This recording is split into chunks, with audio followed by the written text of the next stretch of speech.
آپ نماز پڑھیے، ہم نے آپ کو نمونہ بنایا ہے۔ جب آپ نماز پڑھیں گے تو پھر یہ امت نماز پڑھے گی، اور جو نماز نہیں پڑھے گا ہم اس کی گرفت کریں گے، اس کی پکڑ کریں گے، اس کو نماز چھوڑنے کی سزا دیں گے۔ قربانی کے لیے فرمایا کہ اللہ کے نبی آپ قربانی کیجیے۔ اللہ تبارک و تعالیٰ نے جو بھی حکم نازل کیا آپ صلی اللہ علیہ وسلم سے شروع کیا ہے کہ آپ کیجیے، اور پھر آپ لوگوں کو حکم دیجیے۔ پردے کا حکم آیا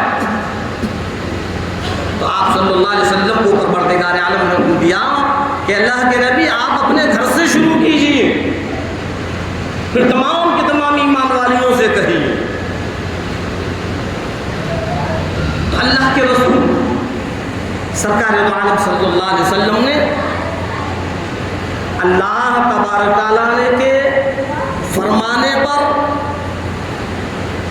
ایسی نماز پڑھی، ایسی نماز پڑھی، ایسی نماز پڑھی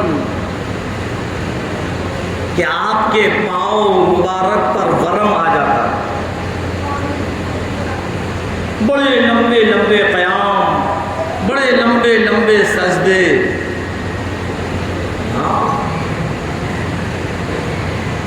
اور جب حضرت عائشہ صدیقہ رضی اللہ تعالیٰ عنہ نے پوچھا اے اللہ کے نبی آپ تو بخشے بخشائے ہیں، آپ اتنی لمبی لمبی نماز کیوں پڑھتے ہو؟ ارشاد فرمایا مدنی کریم صلی اللہ علیہ وسلم نے عائشہ کیا میں اللہ کا شکر گزار بندہ نہ بنوں؟ حضرت عائشہ صدیقہ رضی اللہ تعالیٰ عنہ فرما رہے ہیں کہ اللہ کے نبی آپ اتنی لمبی رکعتیں کیوں پڑھتے ہو، آپ اتنی لمبی نمازیں کیوں پڑھتے ہو کہ آپ کے پاؤں مبارک پر ورم آ جاتا ہے؟ آپ تو بخشے بخشائے ہیں، آپ تو معصوم ہیں۔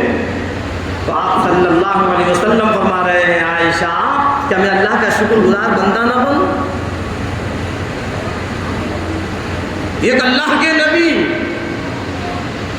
جو کہ بخشے بخشائے ہیں تو وہ فرما رہے ہیں کہ میں اللہ کا شکر گزار بندہ نہ بنوں؟ اللہ کے رسول امام الانبیاء محبوب کبریا مدنی کریم صلی اللہ علیہ وسلم جب سجدے سے اٹھاتے تھے رب ذوالجلال کی قسم اتنا روتے تھے کہ زمین تر ہو جاتی تھی۔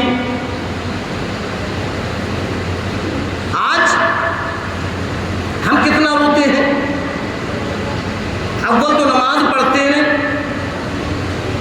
آج 15ویں صدی کے مسلمان کا ایک بہت لمبا چوڑا طبقہ ایسا ہے جو نماز سے بالکل غافل ہے، اور کچھ اگر نماز پڑھنے کے لیے آتے ہیں تو نماز کا ادب نہیں، نماز کا احترام نہیں، مسجد کا ادب نہیں، مسجد کا احترام نہیں۔ کیوں؟ کیا دکھلاوے کے لیے نماز پڑھنے کے لیے آ رہے ہو؟ ارے جب تمہارے دلوں کے اندر مسجد کا ادب احترام نہیں ہے تو اللہ تمہاری عبادتوں کو کیسے قبول کرے گا؟ تمہاری نماز کو کیسے قبول کرے گا؟ تمہارے قرآن کی تلاوت کو کیسے قبول کرے گا؟ یہ مسجد ایسی جگہ ہے کہ مسجد کے اندر آنے کے بعد اللہ تبارک تعالیٰ امن دے دیتا ہے، سکون دے دیتا ہے، اور وہی مسجد کے اندر آ کر ہم تیز آواز میں کلام کرنے لگے، تیز آواز میں بات چیت کرنے لگے، اسی مسجد میں آ کر ہم آپس میں لڑنے جھگڑنے لگے، ذرا سی باتوں کو ہم طوفان بنا لیں، ذرا سی باتوں کو ہم اکھاڑا بنا لیں۔ تو ذرا سوچو تو صحیح، اللہ کے گھر میں بیٹھ کر جہاں نماز پڑھنے کے لیے آئے ہیں، جہاں عبادت کرنے کے لیے آئے ہیں، جہاں قرآن کی تلاوت کریں گے اللہ قبول کرے گا، تو مسجد کا ادب احترام کو ختم کر کیا اللہ ہماری عبادت کو قبول کر لے گا؟ ثواب نہیں ملے گا۔ مسجد کا ادب احترام ہم نے کھو دیا تو اور گناہ ملے گا۔ خاموشی کے ساتھ آؤ، جہاں جگہ مل جائے وہاں بیٹھ جاؤ، کوئی چھو اور چرا نہیں، کوئی گفتگو نہیں، کوئی کلام نہیں، یہاں تو ہم ہیں اور ہمارا رب ہے۔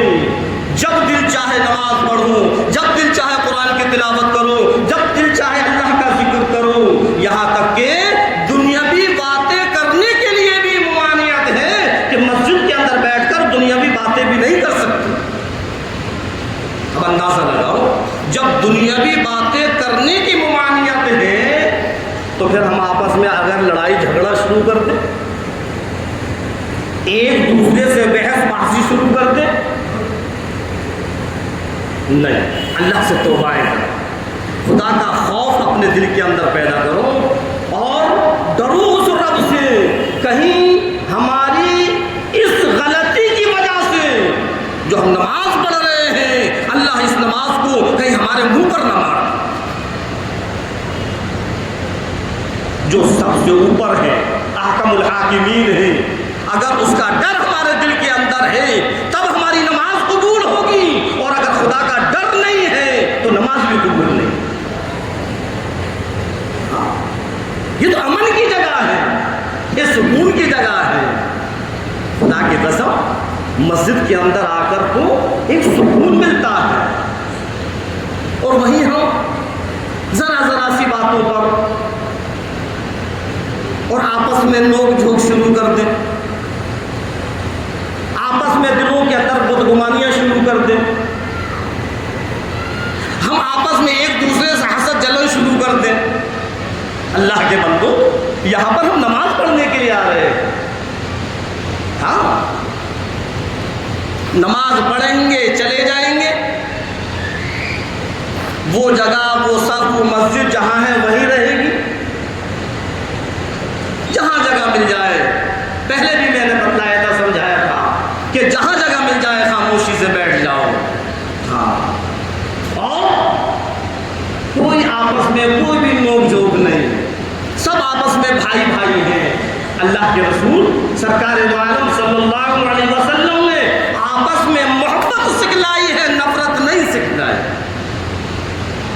ہاں، ہم اس نبی کے امتی ہیں جس نبی کا یہ فرمان ہے کہ اگر کوئی مسلمان بھائی آپس میں ناراض ہو جاتا ہے، گفتگو بند کر دیتا ہے، لڑائی جھگڑا ہو جاتا ہے، دلوں کے اندر نفرتیں پیدا کر لیتا ہے، ایسا حسد اور جلن کا مادہ ہو جاتا ہے کہ اس نے بات چیت بند کر دی۔ ارشاد فرمایا مدنی کریم صلی اللہ علیہ وسلم نے کہ اگر 3 دن کے اندر اندر وہ مسلمان بھائی اپنے مسلمان بھائی سے بات نہیں کرتا، فلیس منی، تو پھر وہ میری امت میں سے نہیں۔ کتنی سخت بڑی ہے کہ اگر کوئی آپس میں لڑنے جھگڑنے کے بعد، نوک جھوک کرنے کے بعد، آپس میں نفرتیں کرنے کے بعد، جب تک وہ اپنے دلوں سے ان نفرتوں کو ختم نہیں کرے گا، آپسی میل محبت کو پیدا نہیں کرے گا، اور آپس میں بات چیت شروع نہیں کرے گا، تو سرکار دو عالم صلی اللہ علیہ وسلم نے فرمایا کہ پھر میری امت میں سے نہیں ہے۔ چھوٹی بات ہے جس کے بارے میں سرکار یہ فرما دے میری امت میں سے نہیں ہے، تو پھر کہاں ہے ہمارا ٹھکانہ؟ ذرا سوچو، ذرا سوچو۔ شیطان ہے نا، شیطان وہ تو ہر وقت یہی چاہتا ہے کہ ان کو ہدایت سے ہٹا کے گمراہیت پر لے آئے۔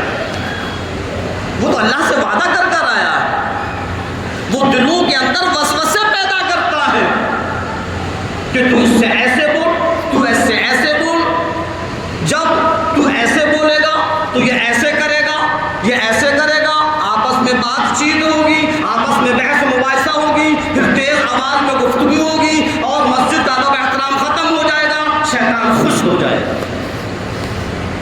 اللہ ناراض ہوگا اور شیطان خوش ہوگا۔ بتلاؤ کیا ہم یہاں پر شیطان کو خوش کرنے کے لیے آئے ہیں؟ نہیں، ہم تو اللہ کو خوش کرنے کے لیے آئے ہیں، اللہ کی رضا مندی کے لیے آئے ہیں۔ ایسے کام نہ کریں جس سے کہ شیطان خوش ہو جائے اور اللہ ناراض ہو جائے. خدا کی قسم میرے دوستوں، میرے عزیزوں، میرے بھائیوں، اگر اللہ ناراض ہو گیا تو ہماری ساری عبادت ختم ہو جائے گی. کوئی ضرورت نہیں ہے نماز پڑھنے کی، پھر کوئی ضرورت نہیں ہے قرآن کی تلاوت کرنے کی اگر اللہ ناراض ہو گیا. ایسے کام کرو کہ پہلے اللہ راضی ہو. جب اللہ راضی ہوگا تو ہماری عبادت بھی قبول ہوگی، ہماری نماز بھی قبول ہوگی، ہمارے قرآن کی تلاوت بھی قبول ہوگی. اگر اللہ راضی ہو گیا تو ہماری کامیابی ہے، اور اگر اللہ ناراض ہو گیا تو پھر ہماری بربادی ہی بربادی ہے.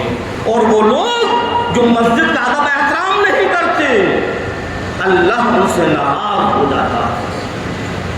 ایسا نہیں ہے، مسجد اللہ کا گھر ہے. جس طریقے سے ہم ایک بہت بڑے منسٹر ہوں یا پردھان منتری ہوں یا کوئی مکھ منتری ہو، ہم جب وہ اس کے دربار کے اندر جائیں گے تو ذرا بتلاؤ، اگر ہم نے وہاں پر چیخ چیخ کر بولنا شروع کر دیا تو اس کے جو گارڈ لگے ہوئے ہیں، جو اس کے درباری لگے ہوئے ہیں، دھکے مار کر باہر نکال دیں گے. نکالو اس نالائق کو، کون بدتمیز ہے، اس کو اتنا بھی خیال نہیں کہ کہاں کھڑا ہوا ہے. وہ تو ایک مکھ منتری کا در ہے، وہ تو ایک پردھان منتری کا در ہے، وہ تو ایک منسٹر کا در ہے، جہاں تیز آواز میں بولنے سے ہم کو نکال کر باہر کر دیا جائے گا. ارے یہ مسجد تو اللہ کا گھر ہے، احکم الحاکمین کا گھر ہے، جس کے سامنے منسٹر کچھ نہیں، مکھ منتری کچھ نہیں، پردھان منتری کچھ نہیں، اور اس کے گھر میں آ کر ہم چیخ پکاری شروع کریں تو کیا اللہ ناراض نہیں ہوگا؟ توبائیں کریں، روئیں، گڑ گڑائیں، اپنی غلطیوں کی معافی تلافی کریں. اے اللہ، یہ شیطان نے ہم کو بہکا کر ہم سے ایسا گناہ کروا دیا جس سے مسجد کا ادب احترام ختم ہو گیا. اے اللہ، ہم توبائیں کرتے ہیں، اب مسجد کا ادب احترام ختم ہونے والی ہر چیز سے دور رہیں گے. کہو انشاءاللہ. وہ یہاں پر ہم نماز پڑھنے کے لیے آ رہے ہیں، جب اللہ ہی ناراض ہو جائے گا تو پھر ہمارے نماز پڑھنے سے کیا فائدہ؟ بہرحال تو بتلا رہا تھا کہ اللہ کے رسول سرکار دو عالم صلی اللہ علیہ وسلم کو پروردگار عالم نے حکم دیا فَصَلِّ لِرَبِّكَ وَانْحَرْ. اے اللہ کے نبی، آپ اپنے رب کے لیے نماز پڑھو، قربانی کرو. اللہ کے رسول امام الانبیاء محبوب کبریا سرور کونین صلی اللہ علیہ وسلم نے نماز پڑھ کر دکھلائی، اور ایسی نماز پڑھ کر دکھلائی کہ رات رات عبادت میں گزار دیا کرتے تھے، لمبے لمبے سجدے کیا کرتے تھے، لمبے لمبے قیام کیا کرتے تھے.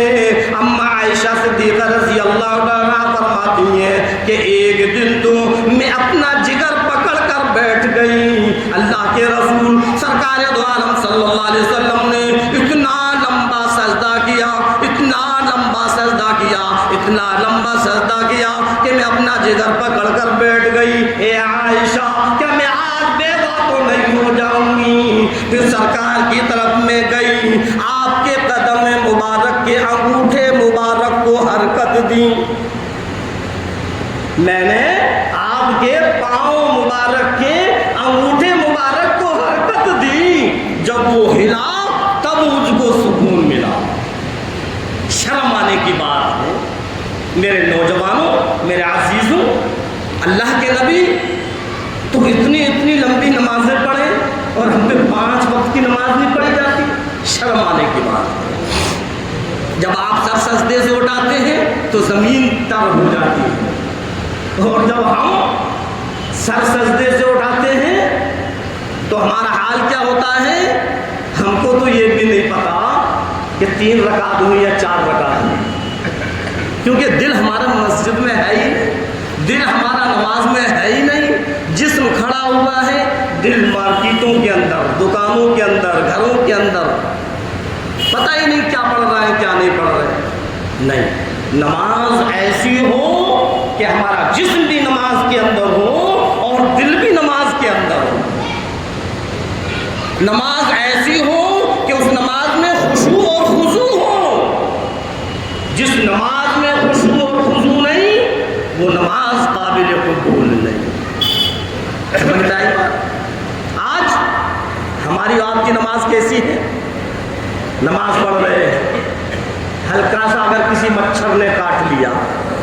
کبھی ادھر کھجا رہے ہیں کبھی ادھر کھجا رہے ہیں، احساس ہو جاتا ہے کہ مچھر کاٹ رہا ہے، نماز پڑھ رہے ہیں، ذرا سا ماتھے کے نیچے کوئی کنکڑ آ گیا، احساس ہو جاتا ہے کہ کنکڑ آ گیا، کہاں ہے نماز؟ ارے نماز تو ایسی نماز ہو، ایسی نماز ہو جب اللہ کے سامنے ہاتھ باندھ کر کھڑے ہو گئے، اب ہمیں خبر نہیں کہ کہاں کیا ہو رہا ہے۔ ایک صحابی رسول ہے، برابر میں بچہ لیٹا ہوا تھا، نماز کے لیے نیت باندھی اور نماز پڑھنے کے لیے کھڑے ہو گئے، ایک سانپ آیا اور سانپ اس بچے کے قریب آیا، ان کی اہلیہ کہنے لگی کہ سانپ سانپ سانپ، وہ اپنی نماز پڑھ رہے ہیں، بچے کے آ کر لپٹ گیا، اہلیہ چیخ پڑی کہ بچاؤ بچاؤ بچاؤ، محلے کے لوگ آئے اور انہوں نے اس بچے کو اس سانپ سے بچایا۔ جب یہ اپنے نماز سے فارغ ہوئے تو یہ کہتے ہیں بیگم صاحبہ کچھ شور اور غل کی آواز آ رہی تھی، تو بیگم صاحبہ کہتی ہیں اجی آپ شور اور غل کی آواز کہہ رہے ہو، یہاں تو بچے کے جان کے لالے پڑے ہوئے تھے۔ تو وہ کہتے ہیں اللہ کی بندی مجھ کو کیا پتا، میں تو اپنی نماز میں تھا۔ سمجھ میں آئی بات؟ یعنی ایسے نماز کے اندر منہمک تھے کہ ان کو پتہ ہی نہیں کہ پیچھے کیا ہو رہا ہے۔ اور آج ہماری اور آپ کی نماز ایسی ہے کہ 2 کلومیٹر دور پر اگر کوئی حادثہ ہو جائے اور اس کی خبر ہمارے کانوں تک آ جائے تو ہمارا ذہن وہیں پہنچ جاتا ہے، ہوتا ہے۔ تو یہ جسم نماز کے اندر، خشوع اور خضوع نماز کے اندر ہوں تب نماز قابل قبول ہے، خشوع خضوع نہیں تو نماز قابل قبول ہے۔ تو اللہ رب العزت نے فرمایا فَصَلِّ لِرَبِّكَ وَانْحَرْ، اور قربانی کرو۔ کیا ہے قربانی؟ پچھلے جمعے کو میں نے بتلایا تھا کہ اللہ تبارک تعالیٰ نے حضرت ابراہیم علیہ السلام سے حضرت اسماعیل علیہ السلام کی قربانی مانگی، بتلایا تھا، اور آپ نے اللہ کے حکم کو پورا کرنے کے لیے بی بی ہاجرہ سے کہا کہ ہمارے بیٹے اسماعیل کو تیار کرو، لے گئی، شیطان نے بہکایا، حضرت حاجرہ کو بہکایا، حضرت اسماعیل علیہ السلام کو بہکایا، حضرت ابراہیم علیہ السلام کو بہکایا، لیکن ایک بھی بہکاوا اس کا کام نہیں آیا۔ اور پہنچنے کے بعد پھر جب حضرت اسماعیل علیہ السلام سے اپنے خواب مبارک کو بتلایا، فانظر ماذا ترى، کہ آپ بتلاؤ تمہاری رائے کیا ہے؟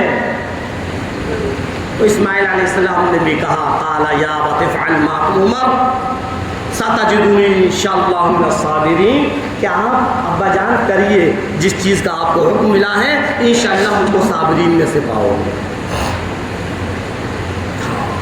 بڑا عجیب و غریب منظر تھا، خدا کی قسم جب وہ واقعہ سامنے آتا ہے رونگٹے تھرانے لگتے ہیں، آنکھوں میں آنسو آ جاتے ہیں، لفتے جگر کی قربانی، کوئی چھوٹی بات ہے؟ بہت بڑا امتحان، بہت بڑا امتحان۔ اللہ کے رسول سرکار دو عالم صلی اللہ علیہ وسلم نے فرمایا کہ اگر ابراہیم علیہ السلام اسماعیل علیہ السلام کی قربانی کر دیتے، اگر چھری چل جاتی تو ہر ایک کو اپنے اپنے لختے جگروں کی قربانی کرنا واجب ہوگا۔ چھری چلی نہیں، اللہ کا حکم ہی نہیں، ہاں ہر چیز اللہ کے حکم کی محتاج ہے۔ جب تک اللہ کا حکم نہیں کوئی کچھ کام نہیں کر سکتا، سب اللہ کے حکم کی محتاج ہے، چاہے وہ چھری ہو، چاہے وہ آگ ہو، چاہے وہ پانی ہو، چاہے وہ دوا ہو، کچھ بھی ہو، شدید مرض کے اندر ہم ہیں، اور ہم نے دوا کھائی. رب ذوالجلال کی قسم, جس وقت دوا کو ہم حلق کے اندر رکھتے ہیں تو دوا بھی اللہ تبارک تعالیٰ کی طرف متوجہ ہو جاتی ہے اور اللہ رب العزت کے حکم کا انتظار کرتی ہے. اے پروردگار عالم, کیا حکم ہے, میں اس میں اثر کروں یا نہیں؟ اگر پروردگار عالم کا حکم ہو جاتا ہے اثر کر, تو یہ دوا اپنا اثر کر دیتی ہے. اور اگر اللہ کا حکم ہوتا ہے نہیں اب اثر کرنے کی اجازت نہیں, اس کا دنیا میں رہنے کا وقت ختم ہو گیا, ہم ہزار نہیں, لاکھوں نہیں, کروڑوں روپیہ بھی خرچ کر لیں لیکن اس مریض کو بچا نہیں سکتے, اس لیے کہ اب کوئی دوا اثر نہیں کرے.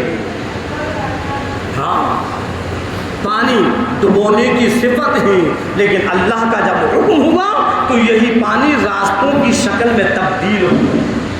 معلوم ہے بات ہے, حضرت موسیٰ علیہ السلام, فرعون کا لشکر پیچھے پڑا ہوا ہے, آگے آگے موسیٰ علیہ السلام اور بنی اسرائیل ہیں اور پیچھے فرعون اور اس کا لشکر ہے. آگے جانے کے بعد دریائے نیل شروع ہو جاتی ہے, راستہ ختم.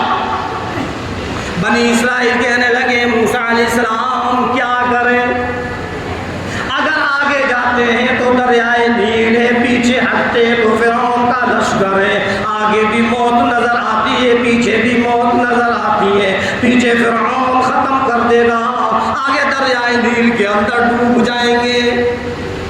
اے موسیٰ علیہ السلام کیا کریں؟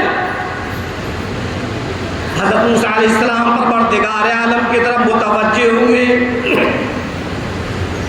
حضرت موسیٰ علیہ السلام نے پروردگار عالم کے سامنے کہا ہے پروردگار عالم کیا کروں؟ اے موسیٰ, تمہارے ہاتھ میں جو یہ عصا ہے اس کو پانی پر مارو.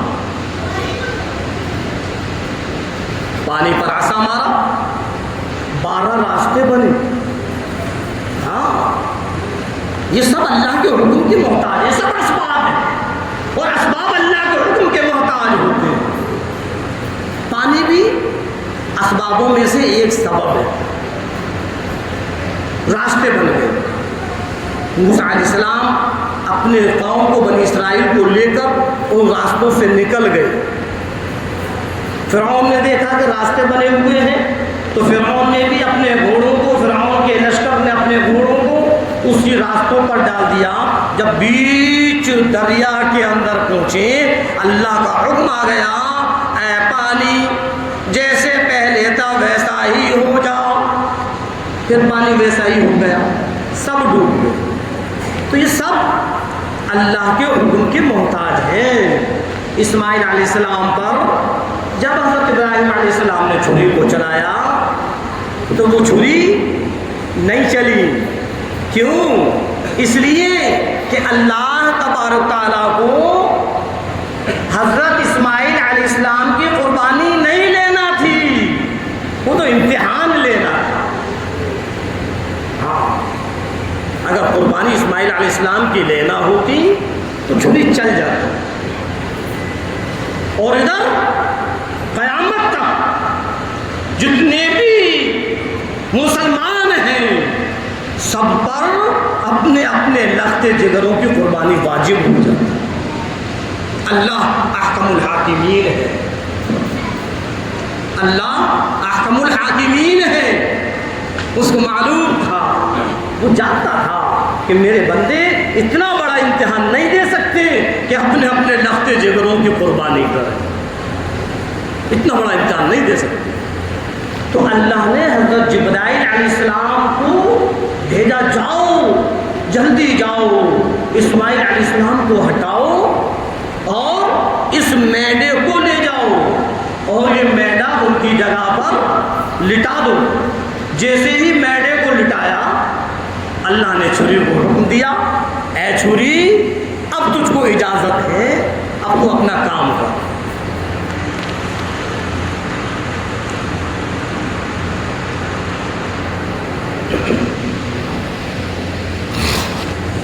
جب چھری کو حکم مل گیا تو وہ چھری جس پر ابراہیم علیہ السلام نے ساری کی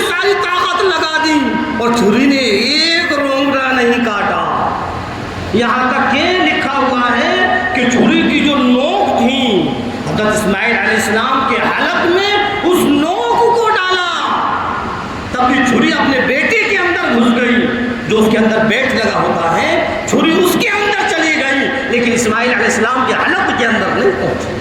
کیوں؟ اس لیے کہ اللہ کا حکم تھا، خبردار خبردار، میرے اسماعیل کا ایک رونگٹا بھی کٹا۔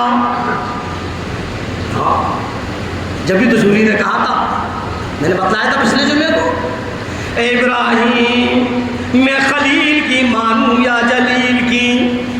خلیل کہتا ہے کاٹ، جلیل کہتا ہے خبردار، جو ایک رونگٹا بھی کٹا میں بھلا کیسے کاٹ سکتی ہوں؟ اور آج سے تو صرف ایک بار کہا تھا، قلنا یا نار کونی بردا وسلاما علی ابراہیم، اور مجھ سے 70 بار فرما دیا خبردار، جو ایک رونگٹا بھی کٹا، بھلا میں کیسے کاٹ سکتی ہوں؟ تو چھری چلی نہیں، نوک حلق کے اندر ڈالی، لیکن پھر بھی بیٹے کے اندر پہنچ گئی، حلق میں نہیں پہنچی۔ اور جب مینڈے کو لٹایا، اللہ نے فرما دیا یہ چھری اب تجھ کو اجازت ہے، تو ذرا سے اشارے پر چھری نے اپنا کام کر دیا۔ ہاں،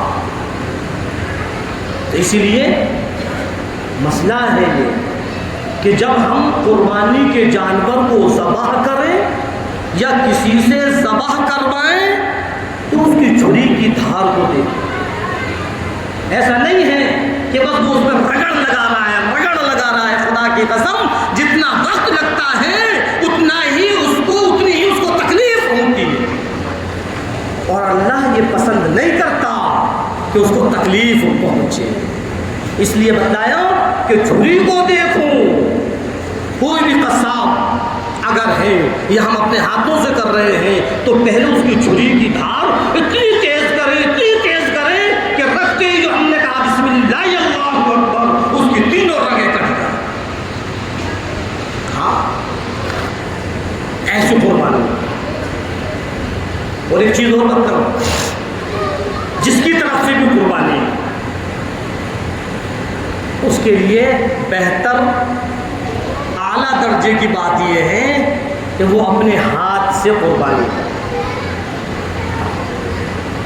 اپنے ہاتھ سے قربانی کرے۔ اگر ہم نے اپنے ہاتھ سے قربانی کر دی، ہماری طرف سے ہو رہی ہے، یہ اعلیٰ درجے کی بات ہے، اور ہمارے اندر دل کمزور ہے یا جانور سے اتنی محبت ہو گئی، اتنی انسیت ہو گئی کہ ہم کو نہیں دیکھا جا رہا کہ وہ کیسے ذبح کریں، تو پھر فرمایا اس کے سامنے کھڑے ہو جاؤ، اس کے سامنے کھڑے ہو جاؤ۔ اگر ہاتھ سے نہیں کر رہے ہو تو اس کے سامنے کھڑے ہو جاؤ۔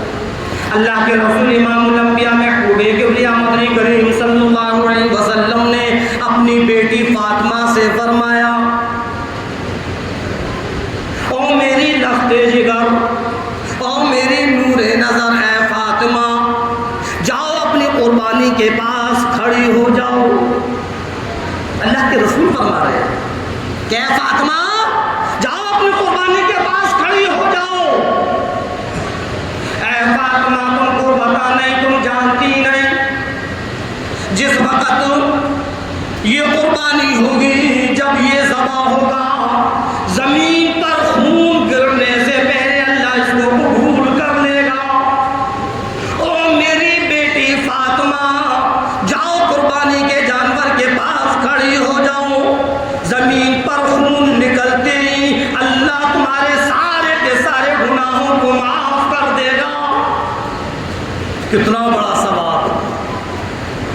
ایک صحابی ہے حضرت ابو سعید خدری رضی اللہ عنہ، جب حضرت فاطمہ الزہرا رضی اللہ تعالیٰ عنہ سے اللہ کے رسول سرکار دو عالم صلی اللہ علیہ وسلم نے فرمایا، اے فاطمہ جاؤ اور اپنی قربانی پر کھڑی ہو، پہلی بوند گرنے سے پہلے اللہ تمہارے سارے گناہوں کو معاف کر دے گا۔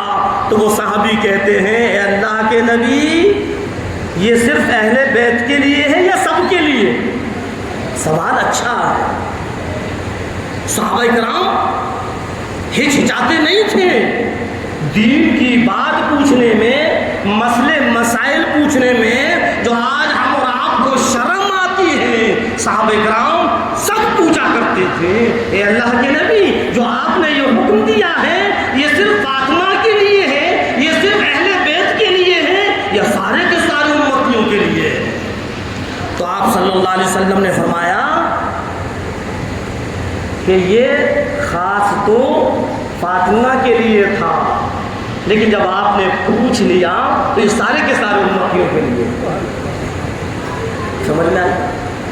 آپ اپنی امت سے بڑی محبت کیا کرتے تھے، لیکن آج ہم اور آپ کو محبت نہیں ہے، صرف دکھلانے کی محبت ہے، صرف دکھلانے کی محبت ہے۔ خدا کی قسم اگر سرکار سے محبت ہوتی تو پھر سرکار کی نافرمانی نہیں ہوتی۔ نماز کبھی ہم سے چھوٹتی نہیں۔ اگر اللہ نے ہم کو صاحب نصاب بنایا ہے اور ہم پر قربانی واجب ہے تو پھر ہم کبھی ہمارے دل میں یہ نہیں آتا کہ نہیں اس سال نہیں کریں گے، حساب نہیں۔ پھر کیسی محبت ہے جہاں سارے کے سارے گناہ معاف ہو رہے ہوں اور ایسی عبادت کرنے کے لیے، قربانی کرنے کے لیے ہم اور آپ سوچتے ہیں کہ ابھی حساب نہیں ہے۔ ارے اگر آپ کا حساب بکرے کا نہیں ہے تو اللہ نے تو بڑی آسانی رکھی ہے۔ ایک بڑا جانور ہو، اونٹ ہو، گائے ہو، بیل ہو، بھینس ہو، پڈا ہو۔ کچھ لوگ یہ کہتے ہیں بھینس اور پڈے کی قربانی نہیں، ہاں کچھ لوگ کہتے ہیں بھینس اور پڈے کی قربانی نہیں، جبکہ جتنا ثواب اونٹ، گائے، بیل میں ہے اتنا ہی ثواب بھینس اور پڈے میں۔ یہ علماء کرام نے بتلایا کہ جو بھینس اور پڈا ہے یہ بھی گائے اور بیل کی جنس میں سے ایک جنس۔ مچھلیاں دیکھی ہیں ہم نے ابھی، کتنے طریقے کی مچھلی ہوتی ہے۔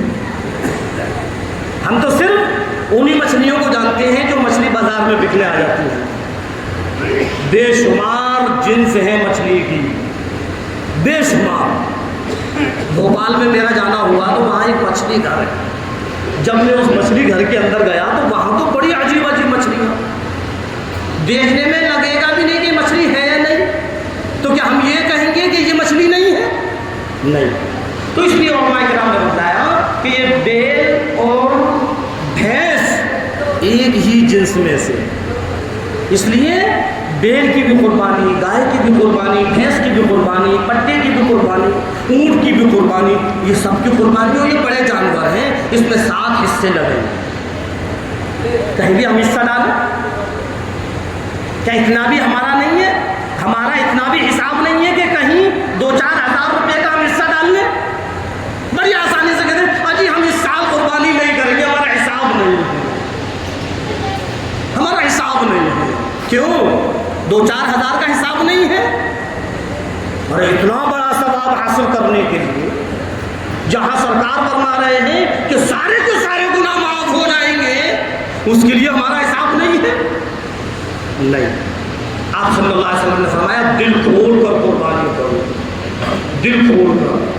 کل قیامت کے دن یہی جانور اپنے خون اور گوشت کے ساتھ آئے گا اور اللہ تبارک تعالیٰ 70 گنا اس کا وزن اور بڑھا دے گا۔